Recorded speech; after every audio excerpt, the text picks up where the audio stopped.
اعوذ باللہ من الشیطان الرجیم پناہ مانگتا ہوں میں اللہ کی شیطان مردود سے۔ بسم اللہ الرحمن الرحیم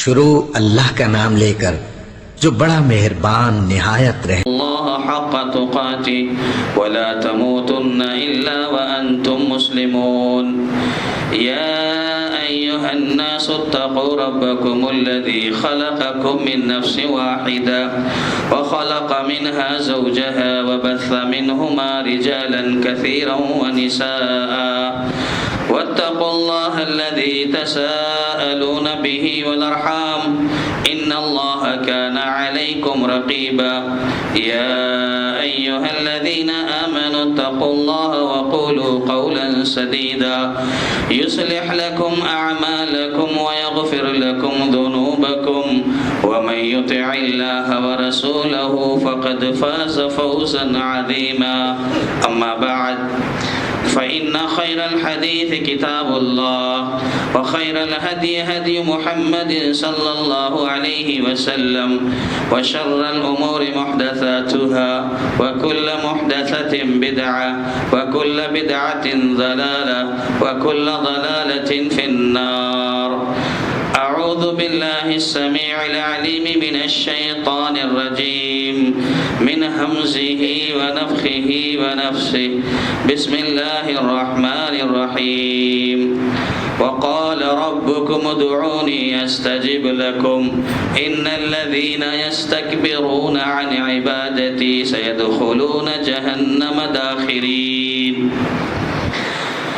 برادران اسلام، محترم بزرگوں، نوجوانوں، دوستوں اور ساتھیوں، پردہ نشین ماں اور بہنوں، ساری تعریفیں، حمد و ثنا، عظمت و بڑائی، کبریائی اس رب ذوالجلال کے لیے ہے جو خالق کائنات اور مالک ارض و سما ہے۔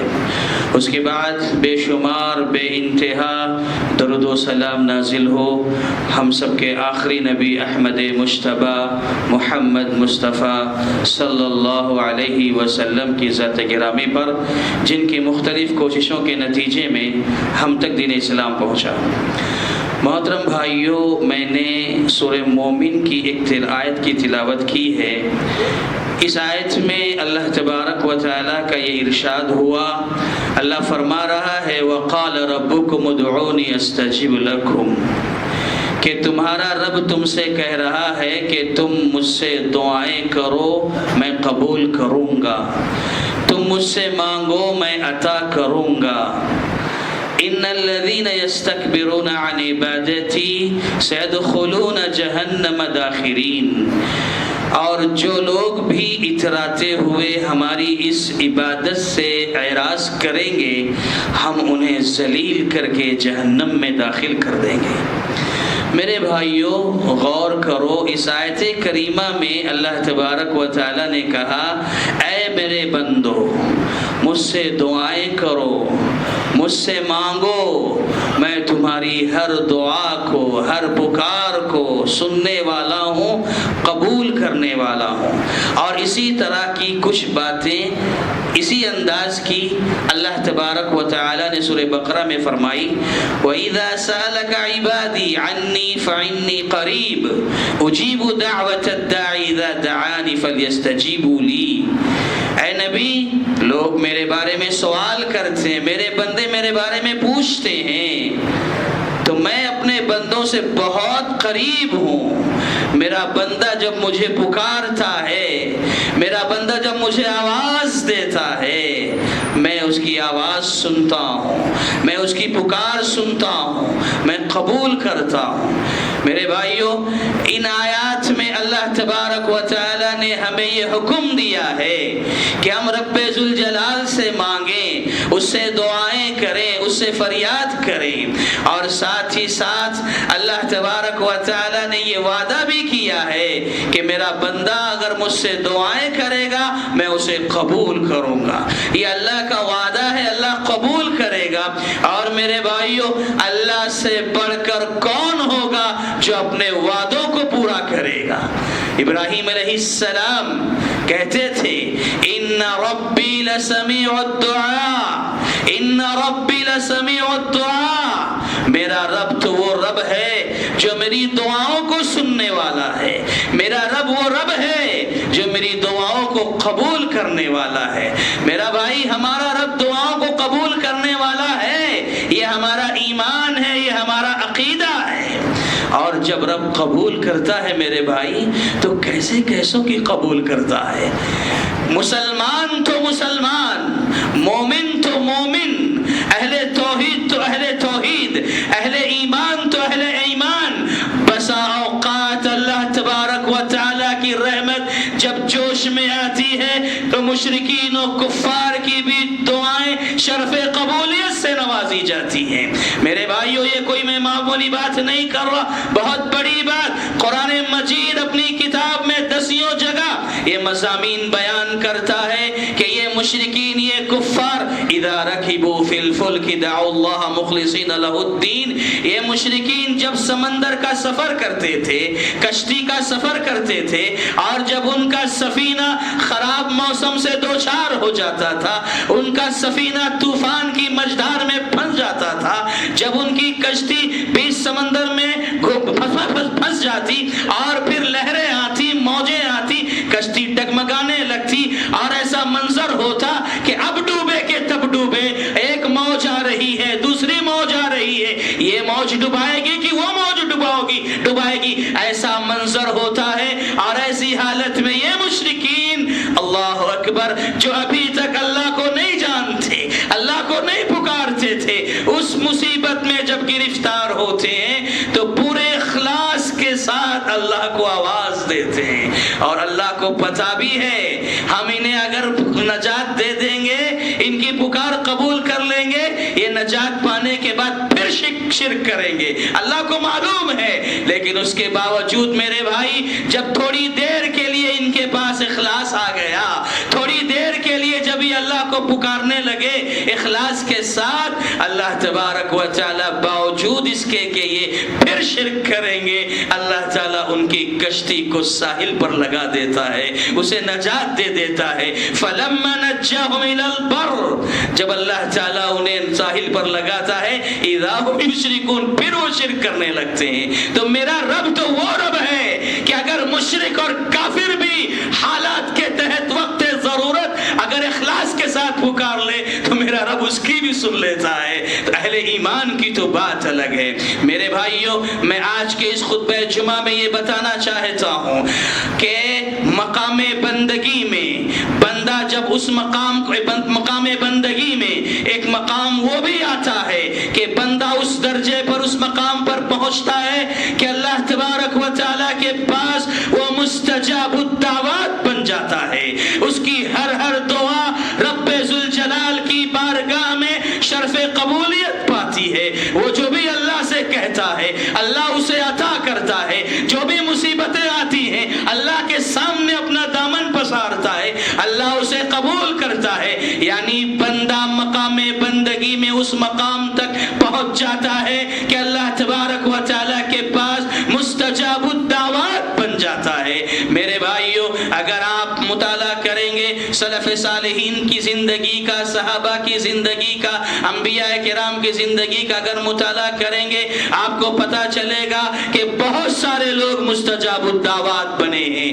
اور ہم رمضان کے مہینے سے گزرتے بس اب اسے رخصت کرنے جا رہے ہیں۔ رمضان کے مہینے کو اب ہم چند گھنٹوں کی ساعتوں کے بعد یا پھر ایک دن کے فاصلے سے رخصت کرنے جا رہے ہیں۔ میرے بھائیوں ہمیں یہ احساس ہونا چاہیے، ہمارے اندر یہ فکر ہونا چاہیے کہ ہم اللہ کی بارگاہ میں اتنے قریب ہوئے کہ نہیں ہوئے کہ ہماری دعا اللہ قبول کرنے لگ جائے، کیا ہم اس لائق ہوئے کہ نہیں ہوئے، ہمارا تعلق اس قدر اللہ سے مضبوط ہوا کہ نہیں ہوا کہ ہماری دعائیں عرش الہی کے دروازے کو کھٹکھٹائیں اور اللہ کی رحمت جوش میں آئے کہ ہم اس مقام تک پہنچے کہ نہیں پہنچے، یہ سوالیہ نشان ہے۔ میرے بھائیوں مقام بندگی میں یہ سب سے اعلیٰ مقام ہوتا ہے کہ جہاں بندے کی ہر دعا رب ذوالجلال کی بارگاہ شرف قبولیت سے نوازی جاتی ہے۔ صحابہ کرام میں اگر آپ دیکھیں گے میرے بھائیوں، بہت سارے لوگ آپ کو ملیں گے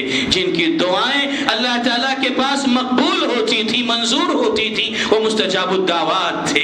بہت سارے نام ہیں، میں انشاءاللہ ایک کے بعد دیگرے کچھ باتیں آپ کے سامنے رکھنے کی کوشش کروں گا۔ میرے بھائی، مستجاب الدعوات بننا یہ بہت بڑی بات ہے۔ دیکھو، ایک صحابی ہیں جن کا نام ہے انس بن نضر۔ انس بن نضر رضی اللہ تعالیٰ، ایک انس بن مالک ہیں، وہ الگ ہیں، اور انس بن نضر یہ الگ ہیں۔ انس بن نضر رضی اللہ تعالیٰ عنہ یہ وہ صحابی رسول ہیں کہ جب ابتدا میں میدان احد میں پسپائی ہوئی اور صحابہ جان بچانے کے لیے تھوڑا سا بھاگنے لگے، سب بھاگ رہے تھے اور یہ انس بن نضر احد کے میدان کی طرف جا رہے تھے۔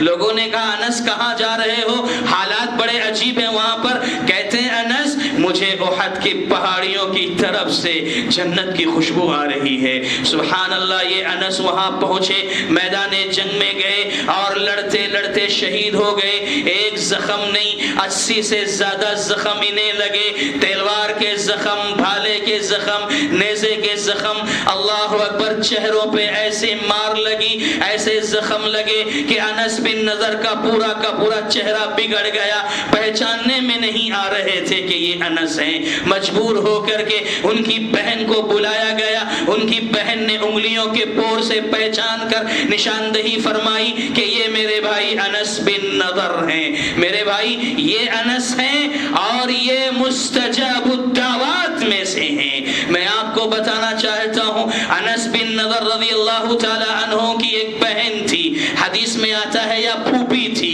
بہرحال ایک بہن تھی ان کی، اور ان کی بہن کا جھگڑا ایک خاتون سے ہوا، اور جھگڑے کے دوران انس بن نضر رضی اللہ تعالی عنہ کی بہن نے سامنے والی خاتون کو ایک تماچا مار دیا یا ایک گھوسا رسید کر دیا، جس کے نتیجے میں سامنے والی خاتون کا ایک دانت ٹوٹ گیا۔ اب خاتون کے گھر والوں نے پیارے نبی صلی اللہ علیہ وسلم کے پاس مقدمہ دائر کیا اور کہا کہ انس کی بہن نے ہمارے گھر کی خاتون کا دانت توڑا ہے، ہم کو بدلہ چاہیے، ہمیں قصاص چاہیے، دانت توڑا ہے، ہم بھی دانت توڑنا چاہتے ہیں۔ اللہ اکبر، اللہ کے نبی صلی اللہ علیہ وسلم نے انس کو بلایا، انس سے کہا دیکھو ایسا ایسا ہوا ہے، تمہیں کچھ پتا بھی ہے؟ ہاں اللہ کے نبی، میری بہن سے تھوڑی سی چوک ہو گئی ہے، آپ اس خاتون سے گھر والوں سے سفارش کر لیجئے، ان سے کہہ دیجئے کہ میری بہن کو معاف کر دیں، میری بہن کو معاف کر دیں۔ نبی صلی اللہ علیہ وسلم نے سفارش کی، خاتون کے گھر والوں نے کہا کہ نہیں اللہ کے نبی، ہم معاف نہیں کریں گے، بس ہمیں بدلہ چاہیے۔ اللہ کے نبی نے انس سے کہا انس دیکھو یہ تو معاف نہیں کر رہے ہیں، کیا کرو گے؟ انس کہتے ہیں اللہ کے نبی اگر وہ معاف نہیں کر رہے تو کم از کم اتنا ضرور کریے کہ ان سے کہیے کہ وہ مجھ سے فدیہ لے لے، دیت لے لیں، مجھ سے دیت لے لیں۔ اور دیت جانتے ہیں آپ کسے کہتے ہیں؟ دیت آدھی سزا معاف ہونے کے بعد جو کچھ قیمت طے ہوتی ہے اسے دے کر آپ آزاد ہو جائیں، اسے دیت کہا جاتا ہے۔ آدھی سزا معاف ہونے کے بعد اور ایک دانت کی دیت شریعت اسلامیہ میں، دین اسلام میں جو مقرر ہے کہ اگر کوئی کسی کا دانت توڑ دے ایک دانت تو اس کے دانت کے بدلے آدھی سزا معاف ہونے کے بعد اسے 5 اونٹ دینا پڑے گا، 5 اونٹ دینا پڑے گا۔ دنیا والوں سنو، جو کہتے ہو کہ اسلام دہشت گردی کی تعلیم دیتا ہے، اسلام سراپا پرامن مذہب ہے، خطرات سے لوگوں کو روکتا ہے، انسانی جان کا اتنا احترام کرتا ہے، اگر ایک دانت بھی کسی کا توڑا تو آدھی سزا معاف ہونے کے بعد 5 اونٹ کی سزا مقرر کرتا ہے۔ انسانی جان کی جان لینا تو بہت دور کی بات ہے۔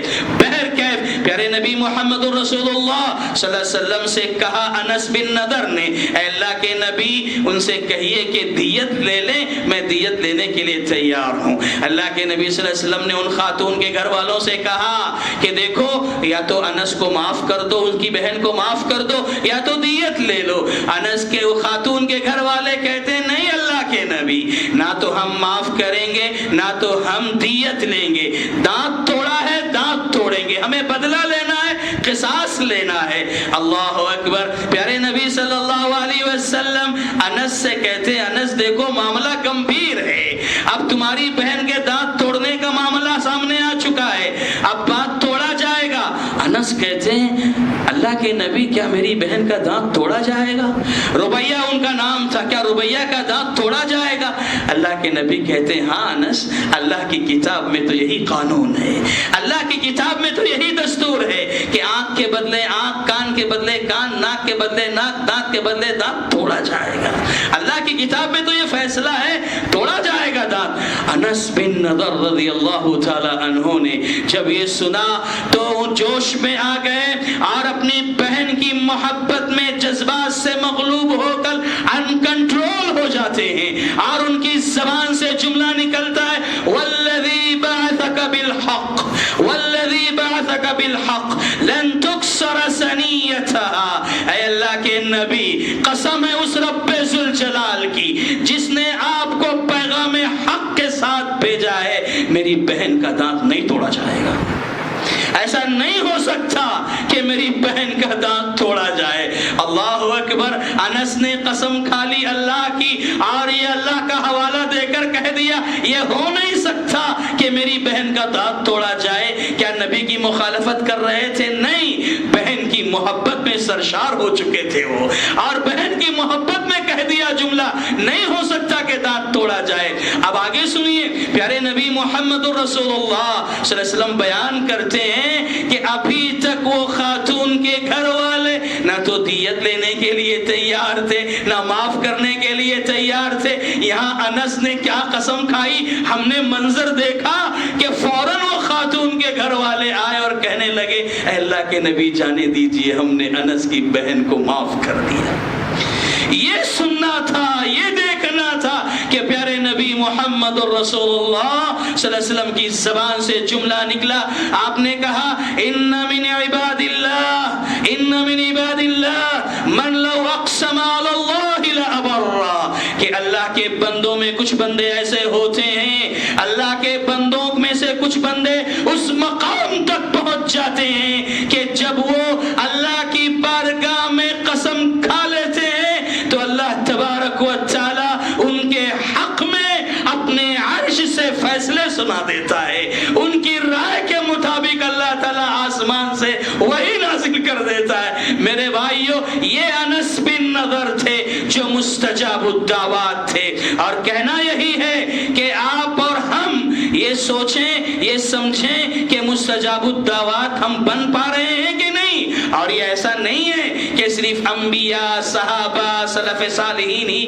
مستجاب الدعوات بن سکتے ہیں، آپ بھی ہم بھی اس مقام پر پہنچ سکتے ہیں۔ یہ میدان سب کے لیے کھلا ہوا ہے، لیکن پہلے وہ سوچنا ہے، غور کرنا ہے کہ اس کے صفات کیا ہیں، وہ کون سی چیزیں ہیں جسے اختیار کریں گے تو ہم مستجاب الدعوات بن سکتے ہیں۔ میرے بھائیو، آئیے میں آپ کو بتانا چاہتا ہوں، دو تین باتیں بتانا چاہتا ہوں، اگر وہ ہمارے اندر پیدا ہو جائے تو انشاءاللہ ہم مستجاب الدعوات بن سکتے ہیں۔ اور یقین مانیے جو اس مقام تک پہنچ جائے گا وہ بہت مہان ہوگا، بڑا عظیم ہوگا، جس کی ہر دعا رب کی بارگاہ میں شرف قبولیت پا جائے۔ میرے بھائیو، آئیے ہم دیکھتے ہیں مستجاب الدعوات بننے کے لیے آپ کو کیا کرنا ہوگا۔ سب سے پہلی صفت جو بیان کی گئی ہے وہ ہے رزق حلال، وہ ہے رزق حلال، اکل حلال۔ ہمارے پیٹ میں جانے والا ایک ایک لقمہ حلال کا ہونا چاہیے، ہمارے پیٹ میں جانے والا ایک ایک گھونٹ پانی کا حلال کا ہونا چاہیے، حرام سے اجتناب کرنا چاہیے۔ اگر رزق حلال ہوگا، اکل حلال ہوگا، اللہ کی قسم ہے مستجاب الدعوات بن جاؤ گے۔ اکل حلال کی پابندی کرو گے، مستجاب الدعوات بن جاؤ گے۔ صحابہ کرام میں ایک نام آتا ہے سعد ابن ابی وقاص رضی اللہ تعالی عنہ کا۔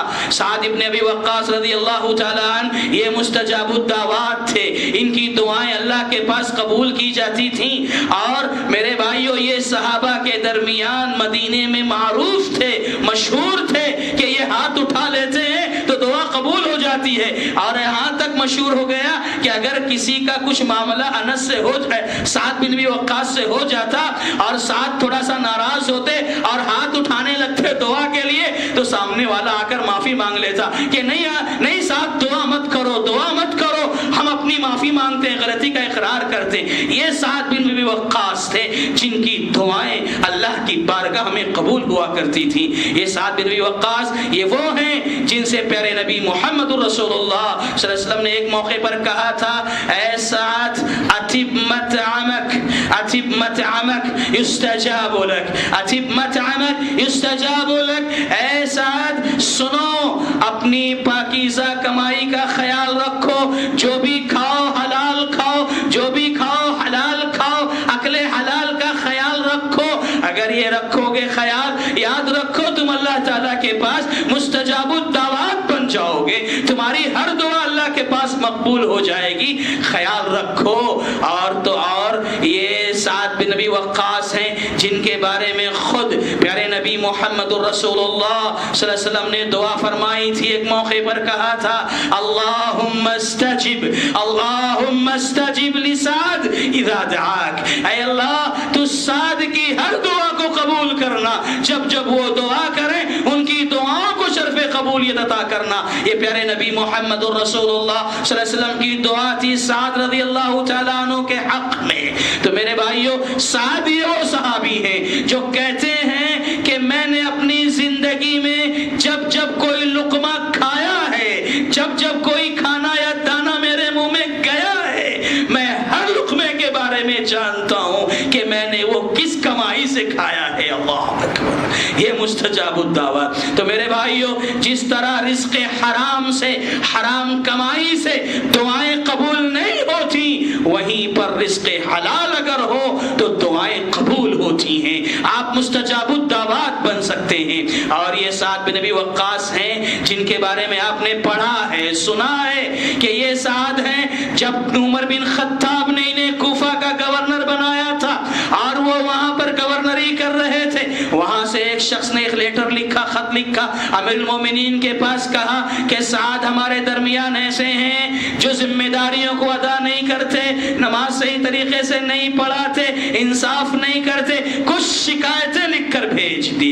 امیر المومنین نے معزولی کا حکم دے دیا، پھر ایک ٹیم تیار کی کہ وہ ٹیم کوفہ جائے گی اور ہر جگہ جا کر سعد کے بارے میں پوچھے گی کہ سعد کیسے ہیں۔ وہ ٹیم گئی کوفہ اور جا کر پوچھتی رہی، کہیں سے کوئی ان کے خلاف باتیں سننے میں نہیں آئی۔ ایک مقام پر پہنچے، وہاں ایک شخص کھڑا ہوتا اور کہتا ہے کہ ہاں سعد کی یہ غلطی ہے، سعد ایسا ایسا کرتے ہیں۔ اب سعد بن ابی وقاص رضی اللہ تعالیٰ عنہ نے جب یہ سنا، ان کا دل ہل گیا، زخم سے چور ہو گئے اور ان کے دل سے آگ نکل گئی اور رب کی بارگاہ میں ہاتھ بلند ہو گئے، نگاہیں آسمان کی طرف اٹھ گئیں اور کہنے لگے، سعد اے اللہ تو جانتا ہے یہ شخص جھوٹا ہے، اے اللہ ان کان کاذبا، اگر یہ جھوٹا ہے تو میری یہ بد دعا تو قبول کر، میری یہ دعا تو قبول کر۔ کیا دعا کی انہوں نے؟ اللہم اتل عمرہ واتل فقرہ وعرضہ للفتن، اے اللہ میری یہ بد دعا ہے اس کے حق میں کہ اسے تو لمبی عمر عطا کر دے، اور لمبی عمر کے ساتھ ساتھ اس کا فقر و فاقہ بھی لمبا کر دے اور اسے فتنوں میں مبتلا کر دے۔ میرے بھائی جانتے ہیں سعد کی یہ دعا قبول ہوتی ہے، یہ بد دعا مقبول ہوتی ہے، اور وہ شخص حقیقت میں لمبی عمر پاتا ہے، بہت لمبی عمر پاتا ہے، یہاں تک کہ اس کے گال پچک جاتے ہیں، لٹکنے لگتے ہیں، آنکھیں جھول جاتی ہیں اور بہت کمزور ہو جاتا ہے۔ بڑی لمبی عمر اس نے پائی اور پھر کھانے کے لیے دانے دانے کا محتاج ہو گیا۔ اہل علم لکھتے ہیں کہ جہاں پر لوگ کوڑے کرکٹ گندگی ڈالا کرتے تھے، وہاں پر جا کر ایک ایک دانہ چن کر وہ اپنی بھوک مٹانے کی کوشش کیا کرتا تھا، اور فتنوں میں ایسا مبتلا ہوا کہ بوڑھا ہو چکا ہے، کمزور ہو چکا ہے، گزرنے والی نوجوان لڑکیوں کو چھیڑا کرتا تھا اور دوسرے بچے پتھروں سے مار مار کر اس کا پیچھا کیا کرتے تھے۔ اس طرح وہ فتنوں میں مبتلا ہو گیا اور وہ کہتا تھا، اصابتنی دعوت سعد، کہ مجھے سعد کی بد دعا لگ چکی ہے، مجھے سعد کی بد دعا لگ چکی ہے۔ تو میرے بھائیوں کہنا یہ ہے کہ سعد بن ابی وقاص رضی اللہ تعالیٰ عنہ مستجاب الدعوات تھے، اور ان کی صفات میں سب سے اہم بات یہ کہ وہ اکل حلال کھاتے تھے، وہ رزق حلال کا خیال رکھتے تھے۔ تو ایک بات یہ، اگر ہم اور آپ اپنی کمائی میں، اپنی جفاکشی اور محنت میں جو کچھ ہم کرتے ہیں، حلال کا خیال اگر رکھیں گے، انشاءاللہ اللہ کے پاس مستجاب الدعوات تمہیں بننے سے کوئی نہیں روک سکتا۔ اور آگے بڑھتے ہیں، ایک اور چیز ہے، اگر ہم مستجاب الدعوات بننا چاہتے ہیں تو پیارے نبی محمد رسول اللہ صلی اللہ علیہ وسلم کے بقول کہ جب کبھی ہم خوشحالی میں رہیں، خوش رہیں، زندگی میں خوشی کے موقع رہیں، ہم صحت مند رہیں، تندرست رہیں، تو ایسے موقع پر اللہ تبارک و تعالیٰ کو فراموش نہ کریں، اللہ تعالیٰ کو زیادہ سے زیادہ یاد کریں۔ یعنی خوشحالی میں تم اللہ کو یاد رکھو گے، زندگی میں جب کبھی تمہیں کوئی مصیبت آئے، زندگی میں جب کبھی پریشانی میں مبتلا رہو گے، رب ذوالجلال اس وقت کی گئی تمہاری دعاؤں کو شرف قبولیت عطا کرے گا۔ پیارے نبی محمد رسول اللہ صلی اللہ علیہ وسلم عبداللہ ابن عباس رضی اللہ تعالیٰ عنہ سے کہتے ہیں، اے عبداللہ تعرف الی اللہ فی الرخاء یعرفک فی الشدہ، اے عبداللہ دیکھو جب خوشحال رہو، صحت مند رہو تو اللہ کو یاد رکھا کرو، اللہ کو فراموش نہ کرنا، یعنی ہمیشہ اللہ کو یاد رکھ کر اللہ کو راضی کرنے والے کام کرنا، اللہ کو ناراض ہونے نہ دینا۔ اور اس کا فائدہ یہ ہوگا زندگی میں جب کبھی پریشانی آئے گی تمہارا رب تمہاری سنے گا، تمہاری دعاؤں کو قبول کرے گا۔ تو میرے بھائیو، خوشحالی کے موقع پر اللہ کو یاد رکھنا، یاد رکھو یہ تمہیں مستجاب الدعوات بنائے گی۔ اور ہمیں یہ تعلیم بھی دی گئی ہے، ہم جس دین کے ماننے والے ہیں یہ دین ہمیں یہ میسج دیتا ہے، یہ تعلیم دیتا ہے کہ خوشی کے موقع پر رب کی بندگی ہونی چاہیے، رب کو یاد رکھنا چاہیے۔ ہم دیکھو ابھی رمضان کا پورا مہینہ گزار رہے ہیں نا، رب کو راضی کرنے کے لیے روزے رکھتے ہیں اور اپنے آپ کو تھکا تھکا کر قیام اللیل کرتے ہیں۔ ہم 11 مہینے قرآن چھوتے نہیں لیکن قرآن سے قریب ہو جاتے ہیں، تلاوت کرتے ہیں، اللہ اکبر، کتنی عبادتیں کرتے ہو، کتنا اللہ سے قریب ہو جاتے ہو۔ اور وہ جب یہ رمضان گزرتا ہے، عید الفطر کا دن آتا ہے، شوال کا چاند نظر آتا ہے، عجیب خوشی ہوتی ہے، عجیب مسرت ملتی ہے کہ اللہ ہمارے لیے کتنی بڑی خوشی کا دن آیا ہے۔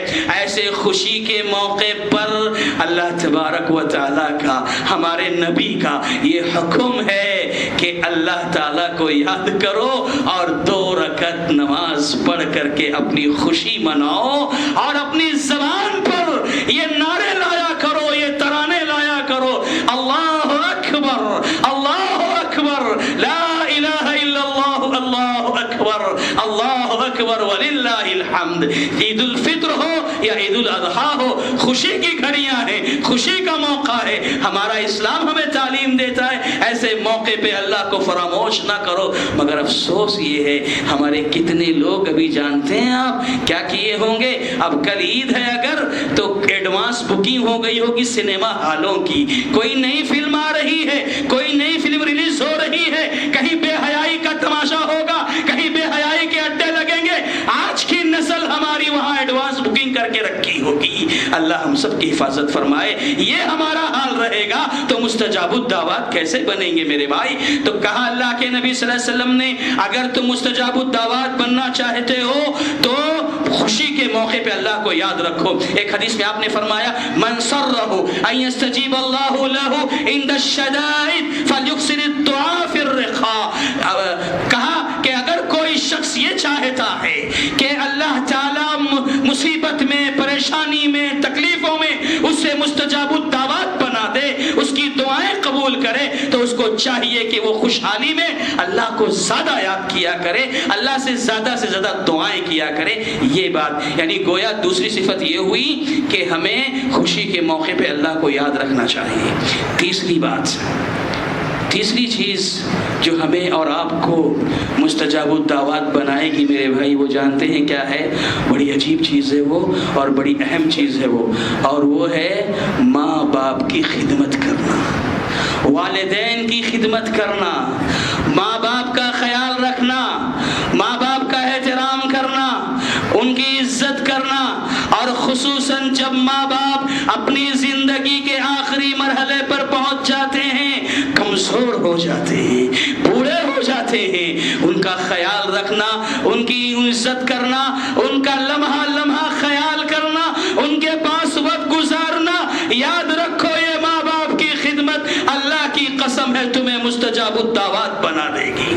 ماں باپ کی خدمت تمہیں اللہ کی بارگاہ میں مستجاب الدعوات بنا دے گی. میرے بھائیوں، آپ کو معلوم ہے ایک نام آتا ہے تابعی میں جسے کہا جاتا ہے اویس قرنی.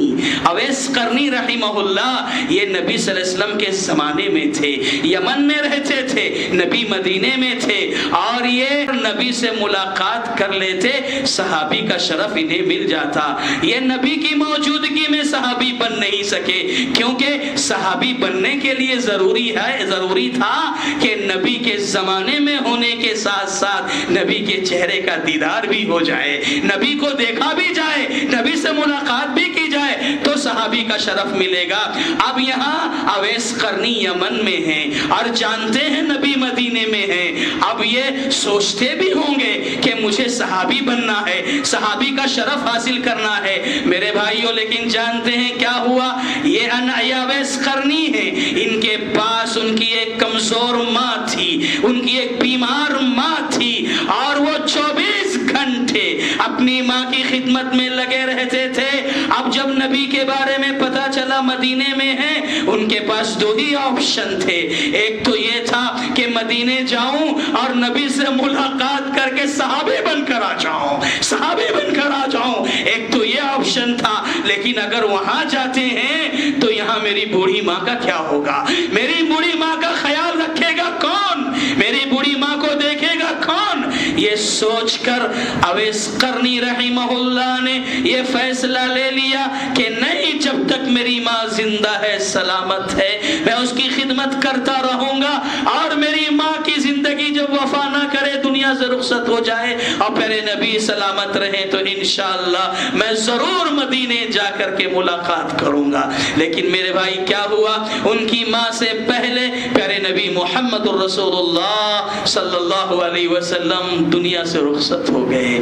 میرے بھائی، یہ اویس قرنی ہیں جنہوں نے اپنی ماں کی خدمت میں رہ کر نبی کی صحابیت کے شرف سے محروم ہو گئے. محروم ضرور ہوئے، لیکن مستجاب الدعوات کا مقام بلند انہیں حاصل ہو گیا. پیارے نبی محمد رسول اللہ صلی اللہ علیہ وسلم بیان فرماتے ہیں، یہاں وہاں کی نہیں، صحیح مسلم کی روایت ہے، صحیح مسلم کی روایت ہے. پیارے نبی فرماتے ہیں کہ دیکھو ایک شخص ہے جس کو اویس قرنی کہا جاتا ہے. اویس قرنی اس کا نام ہے، اور وہ مستجاب الدعوات ہے. صحابہ سے کہتے ہیں دیکھو جب تمہاری کبھی ملاقات ان سے ہو تو ان سے دعا کی درخواست کرنا، کیونکہ وہ مستجاب الدعوات. میرے بھائی دیکھو، ملاقات نہیں ہے نبی کی، آسمان سے وحی کے ذریعے رب ذوالجلال نے اویس قرنی کے حوالے سے کہا، اور اللہ کے نبی مدینے میں صحابہ سے کہہ رہے ہیں کہ یہ وہ شخص ہے جو اپنی ماں کی خدمت کے لیے مجھ سے ملاقات کرنا ترک کر دیا اور اللہ نے اسے مستجاب الدعوات بنا دیا. اور کہتے ہیں کہ اویس قرنی کو ایک بیماری تھی جس کو ہم لوگ برس کی بیماری کہتے ہیں. پورا جسم سفید ہو جاتا ہے اور یہ لا علاج بیماری ہے، اس کا کوئی علاج نہیں ہوتا، دن بدن جسم سفید ہوتا چلا جاتا ہے. اویس قرنی کو یہ بیماری لاحق ہو چکی تھی. اب یہ چونکہ مستجاب الدعوات تھے، انہوں نے دعا کر لی اللہ سے، اے اللہ یہ بیماری میری رخصت ہو جائے. سبحان اللہ، دعا قبول ہو گئی، پوری بیماری ان کی ختم ہو گئی. سفید داغ جسم کے رخصت ہو گئے، بس ایک چھوٹا سا داغ جسم کے ایک حصے میں رہ گیا تھا. اور وہ کہتے تھے یہ رب نے یہ اس لیے رکھا ہے تاکہ میں جب اسے دیکھوں تو اپنے رب کو یاد کر لیا کروں، اپنے رب کو فراموش نہ کروں. میرے بھائی وقت ہو گیا، باتیں بہت ہیں، لیکن میں یہ کہنا چاہتا ہوں کہ رمضان کا مہینہ اب رخصت ہو رہا ہے. ہمارے لیے ضروری ہے ہم اپنے آپ کو دیکھیں، اپنا جائزہ لیں، اپنا محاسبہ کریں کہ ہم اس رمضان کے مہینے میں ہمارے رب سے کتنے قریب ہوئے ہیں، ہمارا تعلق رب سے کتنا مضبوط ہوا ہے، ہماری کوئی ایک دعا بھی قبول ہو رہی ہے کہ نہیں ہو رہی ہے. یہ ہمیں سوچنا ہے. سلف صالحین اس کا خیال رکھا کرتے تھے. میرے بھائیوں وقت اجازت نہیں دیتا کہ مزید اپنی باتوں کو میں آگے بڑھاؤں. میرے بھائیوں بہر کیف اتنا ضرور ہے کہ دیکھو ہم اور آپ کو چاہیے کہ ہم اس کا خاص خیال رکھیں. سورہ انبیاء کی ایک آیت ہے انہم یسارعون فی الخیرات ویدعوننا رغبا ورہبا وکانوا لنا خاشعین. اللہ تعالیٰ اس آیت کے پہلے ایوب علیہ السلام کا ذکر، یونس علیہ السلام کا ذکر، زکریا علیہ السلام کا ذکر، 3 جلیل القدر پیغمبروں کا ذکر کر رہا ہے، اور تینوں اپنے اپنے دور میں بڑی بڑی مصیبت میں آزمائش میں گرفتار ہوئے تھے، اور تینوں نے رب سے دعا کی تھی، اور تینوں کی دعا قبول ہو گئی، مستجاب الدعوات بنے. اور اللہ تعالیٰ کہتا ہے اس کے بعد کہ کیا وجہ تھی ان کی دعائیں قبول ہو گئی؟ انہم کانوا یسارعون فی الخیرات، یہ لوگ خیر کے کاموں میں، بھلائی کے کاموں میں سبقت کرنے والے تھے. ویدعوننا رغبا ورہبا، اور اللہ کہتا ہے یہ لوگ ہمیں پکارتے تھے خوف کے ساتھ بھی، امید کے ساتھ بھی. وکانوا لنا خاشعین، اور ہمارے لیے جھکتے تھے، یہ ہمارے سامنے جھکتے تھے. یہ 3 اہم صفت ہیں جو آپ کو مستجاب الدعوات بنائیں گی. اللہ سے دعا کریں کہ اللہ تعالیٰ ہم جو باتیں کہتے ہیں سنتے ہیں اللہ تعالیٰ اسے شرف قبولیت عطا فرمائے. اللہ ہمیں ہمارے رمضان کے روزوں کو، عبادتوں کو، قیام اللیل کو، اے اللہ جتنی عبادتیں ہم کرتے ہیں اے اللہ تو شرف قبولیت عطا فرما. اللہ ہمیں دنیا میں عزت کے ساتھ رکھنا. خاتمہ ہو تو ایمان بالخیر پر ہو. آمین. بارک اللہ لنا ولکم فی القرآن العظیم ونفعنا وإياکم بالآیات ذکر کی مرب